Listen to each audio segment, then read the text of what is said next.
এটা হচ্ছে আমার ভিডিওর সেকেন্ড পার্টটা।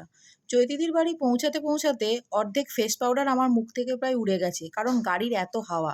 কি ভাগ্যিস আমি উড়ে যাইনি। আমাদের রিসেপশনের সাজ তো দেখালাম, এবার রিসেপশনের ডেকোরেশন দেখাচ্ছি, মানে জায়গাটা কিভাবে সাজানো হয়েছিল।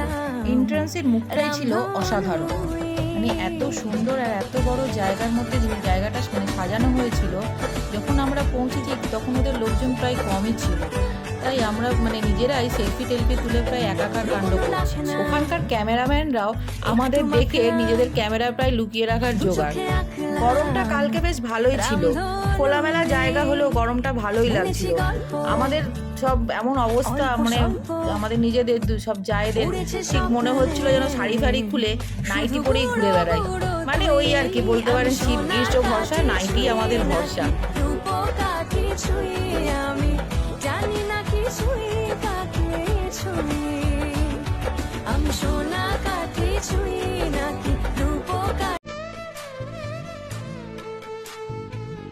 এবার একটু খাবার দাবারের দিকে চলে আসি। মানে অনেক রাত হয়েছে, রাত প্রায় 9টা বেজে গেছে। খেয়ে দিয়ে বাড়িও তো ফিরতে হবে। প্রচুর খাবারের অপশান আছে। শুরুতেই আছে মকটেল কাউন্টার, খাচ্ছি আর সেলফি তুলছি। দেখুন কত খাবার।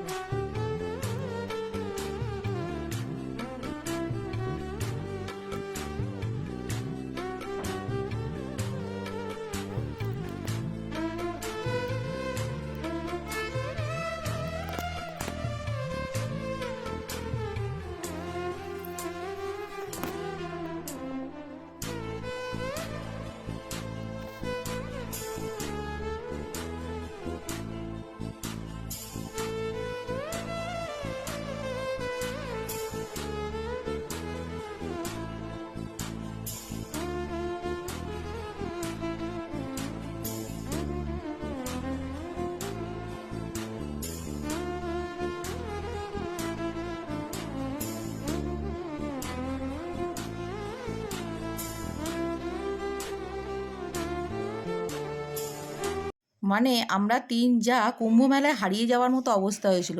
কে কি খাবো কিছু বুঝতে পারছিলাম না। আচ্ছা বলুন তো, আমার মতো আপনারা কে কে আছেন যে গাড়িতে উঠে বাড়ি যাওয়ার সময় যখন গাড়িতে উঠি, উঠতে না উঠতেই সব সাজের জিনিস একটা একটা করে খুলতে শুরু করি। আমার তো মানে অবস্থা খুবই খারাপ হয়ে যায়। নিজের অরিজিনাল রূপ যেটা সেটা বেরিয়ে আসে। অনেক সাজগোজ হয়েছে ভাই, এবার সব খুলি। কেন আমার পক্ষে অতক্ষণ জিনিসপত্র পরে থাকা সম্ভব না, তার উপর আবার এই ভারী ভারী কানের।